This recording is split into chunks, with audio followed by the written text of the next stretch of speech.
할렐루야. 하나님께서 오늘 또 하루를 주셨습니다. 이 하루는 하나님께 예배하는 날로 주신 주님의 날입니다. 오늘 2021년 11월 7일 주님 섬기러 주님 예배하는 날에 오늘 하나님 말씀 공부하겠습니다. 사도행전 20장에서 22장입니다.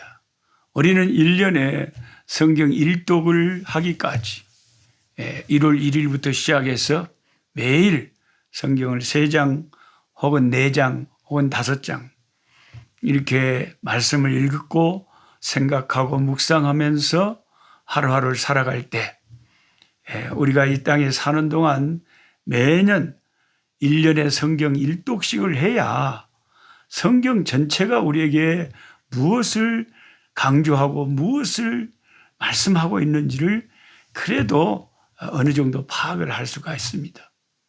교회를 오래 다녀도 성경 한 번도 제대로 안 읽는 그런 신자들이 어떻게 바른 신앙생활을 할 수 있겠습니까? 그래서 제가 제 영혼을 위해서도 그렇고 또 예수 믿는 사람들에게 신앙에 도움이 되기 위해서 1년에 성경 일독하는 이 꿀성이 보약큐티를 매일 유튜브를 통해서 올리고 있습니다. 오늘 사도행전 20장에서 22장의 말씀을 보겠습니다.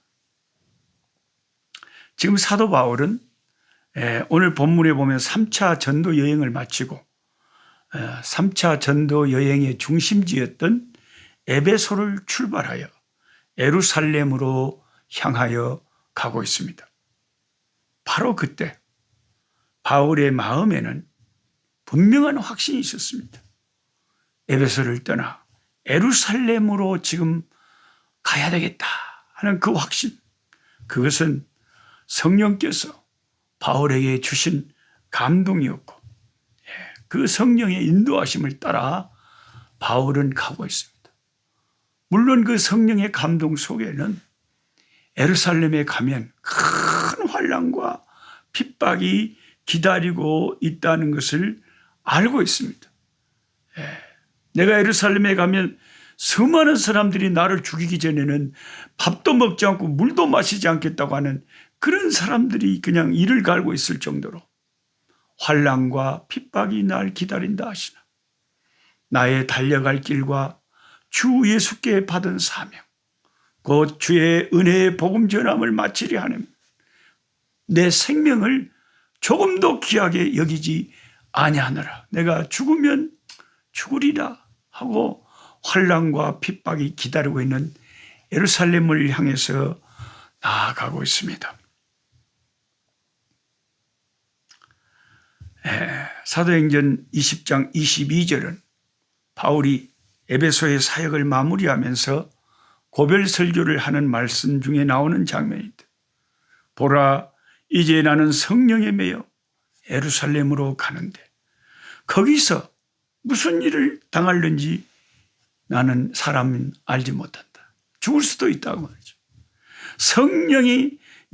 성령께서 내 마음을 꽉 사로잡기 때문에 나는 성령에 매여서 예루살렘으로 가는데 거기 가서 어떤 무서운 일을 당할지 나는 알지 못하노라. 죽을 수도 있다. 그런 이야기를 들을 때 같이 기도하던 에베소 장로들은 얼마나 또 가슴이 아팠겠습니까? 울면서 서로 헤어진 거죠. 이게 마지막이 아닐까 싶었어요. 자신의 예루살렘으로 가는 것은 성령께서 이끄시기 때문에 가는 것이라고 바울은 믿고 있습니다. 그런데 그렇게 사도 바울이 에베소를 떠나 예루살렘으로 가는 길에 잠시 두로라는 지역에 한 일주일 정도 머무릅니다. 약 일주일 정도의 그 머무르는 동안 바울은 두로라는 지역에서 예수님을 믿는 믿음의 형제 자매들을 만나서 그리스도 안에서 교제를 나눕니다. 그런데 그때 참으로 이해하기 어려운 난처한 일이 발생을 합니다. 사도행전 21장 4절입니다. 제자들을 찾아 거기서 7일을 머물더니 그 제자들이 성령의 감동으로 바울더러 예루살렘에 들어가지 말라 하더라. 성령의 감동으로 사도 바울더러 예루살렘에 가지 말라 하더라. 이렇게 성경에 쓰여 있습니다. 자, 두로라고 하는 지역에 있었던 주님의 제자들, 그 예수님을 믿고 따르는 신실한 그리스도인들이 사도 바울을 향해서 예루살렘으로 가지 말라고 저지합니다. 그들이 성령의 감동으로 성령이 말하게 하심을 따라서 가지 말라고 하니 성경을 읽는 우리 독자들은 과연 누가 진정으로 성령의 인도함을 바로 받고 따르고 있다고 할 수 있겠습니까? 어떤 것이 진짜 성령의 마음입니까?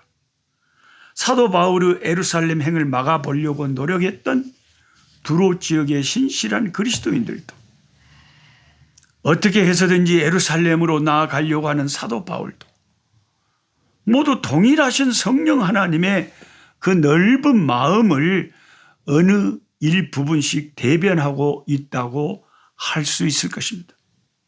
사도 바울도 성령의 인도하심을 받았고 두로 지역의 신실한 그리스도인들도 성령의 충만함을 입고 있었습니다. 그러나 그들 사이에는 첨예한 의견의 대립이 일어났습니다. 서로의 의견만 들어보면 무엇이 진짜로 하나님의 뜻인지 알기 어렵습니다. 그런 상황에서 사도 바울과 그 두로에 있는 신실한 그리스도인들은 어떻게 했을까요? 바로 그때 그들이 행한 행동이 사도행전 21장 5절에 기록되어 있습니다. 이 여러 날을 지낸 후 우리가 떠나갈 때 그들이 다 그 처자와 함께 성문 밖까지 전송하거늘 우리가 바닷가에서 무릎을 꿇어 기도하고, 그래도 끝까지 죽음의 길이 기다리고 있을지도 모르는 예루살렘을 향해서 나아가는 하나님의 종을 이제 마지막으로 볼 줄 모른다는 생각이 들었던지 그들은 처자식까지 다 이끌고 성문 밖까지 나와 전송을 하는데, 거기 바닷가에서 이제 배 타기 전에 무릎을 꿇어 기도했다고 합니다. 그들은 의견이 서로 달랐습니다. 서로 상충하는 주장을 하고 있었죠. 그 가운데 과연 하나님의 뜻이 진정으로 누가 제대로 성령의 인도함을 받고 있는지 서로가 우기니까 어떻게 알 수 있겠습니까? 그래서 그들은 헤어지기 전 바닷가에서 무릎을 꿇고 함께 기도했습니다. 각자 의견이 있었지만 그 모든 것들을 내려놓고 하나님의 인도하심을 다시 한번 간절히 구한 것입니다. 성령의 충만함을 입은 교회, 성령으로 살아 숨쉬는 교회는 의견에 충돌이 없는 교회가 아니지요. 의견이 다르고 서로의 생각이 달라도 내가 성령 하나님의 역사를 모두 다 알고 있다는 것을 우리는 그렇게 확신할 수는 없잖아요. 그래서 다른 성도들과 함께 무릎을 꿇고 오직 하나님의 인도하심만을 간절히 구하며 함께 기도할 수 있는 교회, 바로 그런 교회가 성령의 충만함을 입은 바른 교회라고 할 수 있을 것입니다. 이제 그 두로를 떠나서 사도 바울 일행이 가이사랴에 도착합니다.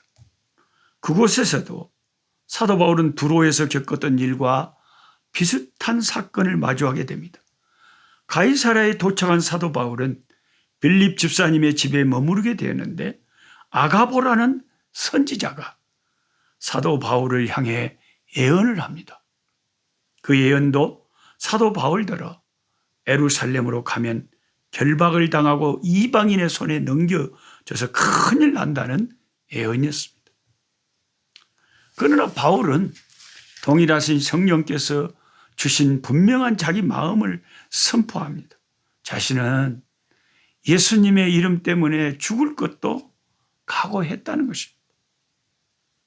빌립 집사님의 가정에 있었던 신실한 그리스도인들은 성령의 인도하심을 따라 사도 바울이 예루살렘으로 내려가는 것을 막고 있고, 동시에 사도 바울은 성령께서 주시는 분명한 확신과 소명감을 가지고 예루살렘으로 가겠다고 고집을 부립니다. 그렇다면 과연 하나님의 뜻은 무엇입니까?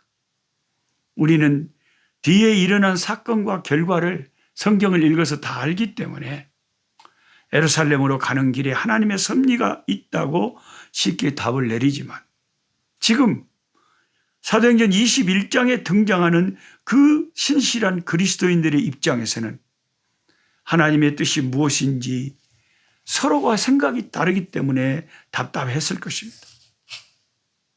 그들은 또 어떻게 했습니까? 그래서 그들은 자신들의 생각을 내려놓고 다시금 하나님께 기도하기 시작합니다. 사도행전 21장 14절입니다. 그가 사도 바울이 권함을 받지 아니하므로 말을 안 듣는다 이 말이에요. 가지 말라고 하는데 가겠다는 거죠. 우리가 주의 뜻대로 이루어지이다 하고 그쳤노라. 뭘 그쳤다는 거예요? 권함을 그쳤다는 거죠. 가이사랴에 있었던 그리스도인들과 아가보 선지자가 이제 바울을 예루살렘으로 가는 길을 막는 그 권함을 이제 그치고 주님의 뜻대로 이루어지기를 원합니다 하고 보내드렸다는 거죠. 예. 주의 뜻대로 이루어지다. 예. 사실 우리가 성령 안에서 알고 있는 것은 하나님의 뜻의 일부에 지나지 않죠. 과연 하나님이 진정으로 원하는 뜻이 무엇인지 우리가 하나님의 뜻을 다 안다고 할 수가 없을 것입니다.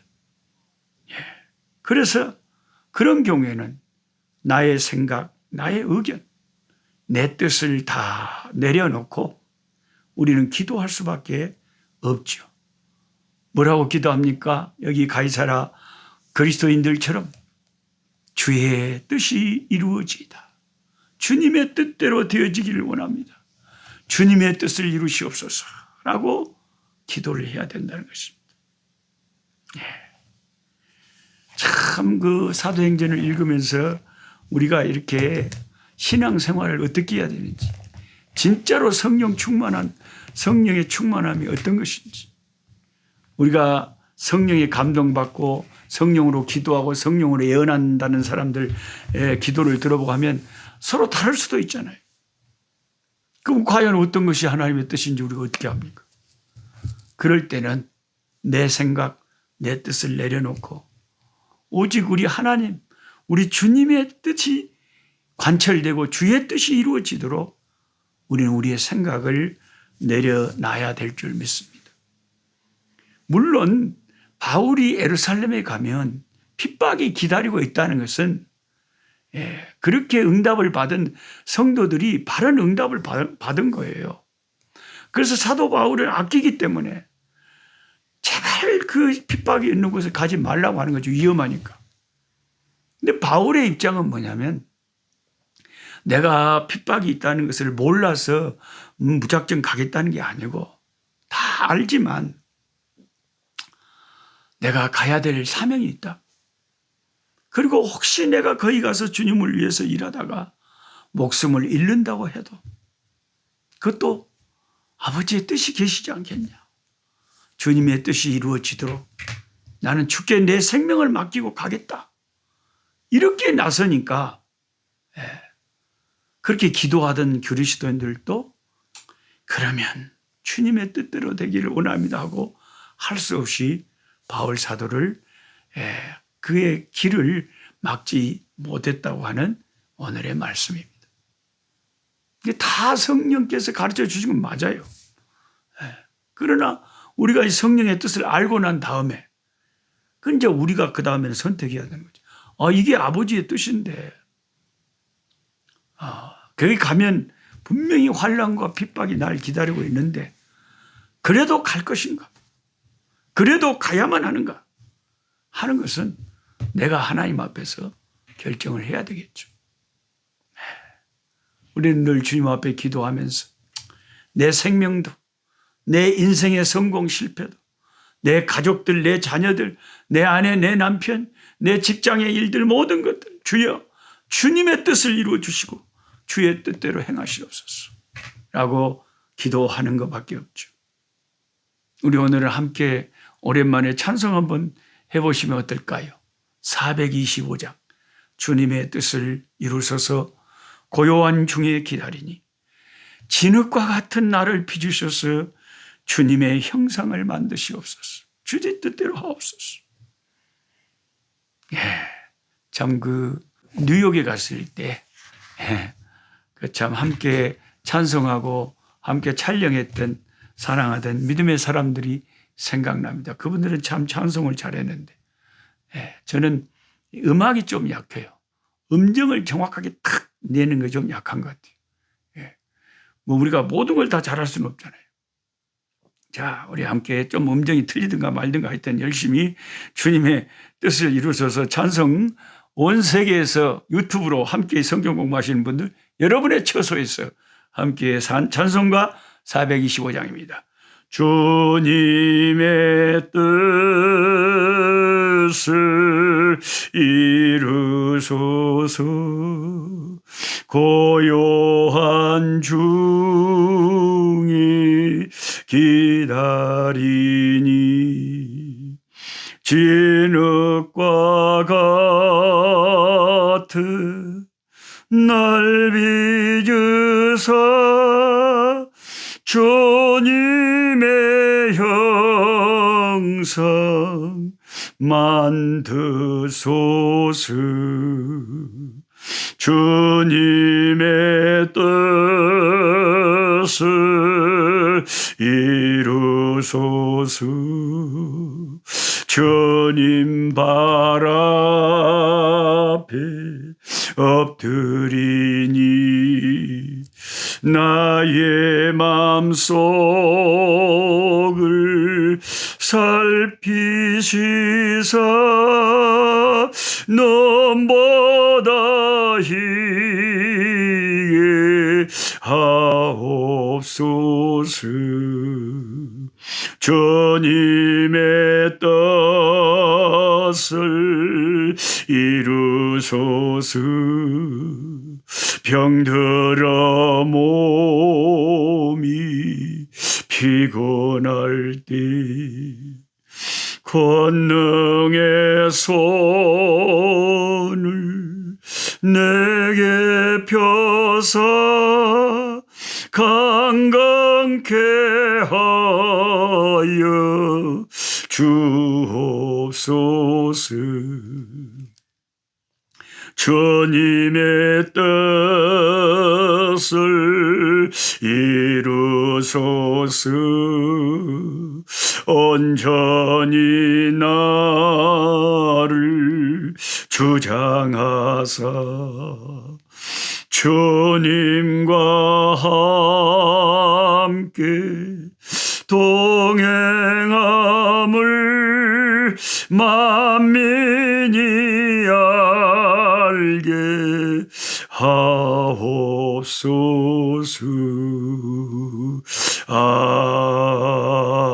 아멘. 나의 달려갈 길과 주님께서 내게 주신 사명을 완성하려면 환난과 핍박을 통과해야 되는 상황에서 사도 바울은 환난과 핍박이 날 기다린다 하시니 주님이 주신 사명을 위해서 자신은 자기 목숨도 아깝게 여기지 아니하고 목숨 내놓을 각오로 예루살렘을 향하여 나아갔다고 했습니다. 기도하는 성도들이 성령 안에서 환난과 핍박을 직감하고 말렸지만 바울은 끝까지 고집하며 예루살렘을 향하여 나아갔습니다. 정말로 예루살렘에 가서 잡혔습니다. 그는 결국 제수의 몸이 돼서 로마에까지 끌려가게 되었지만 그 모든 것이 하나님의 섭리 속에 일어난 일이었으며 하나님이 사도 바울의 인생을 로마에서도 사용하시고 로마에서도 예수 이름을 증거케 하시고 로마에서 주의 이름을 위하여 결국은 순교하게 하시려고 하신 거룩한 뜻이 있었습니다. 우리 인생을 계획하시고 우리 인생의 흥망성쇠를 주관하시는 하나님 아버지, 주님의 뜻이 이루어지기를 원합니다. 우리의 가는 인생길에 주여 우리가 무엇을 할 수 있겠습니까? 다 주님의 손안에 우리 인생이 있사오니 우리의 가는 길들 주여 인도하여 주시옵소서. 주의 뜻을 이루시옵소서. 예수님의 이름으로 기도하옵나이다. 아멘. 약한 자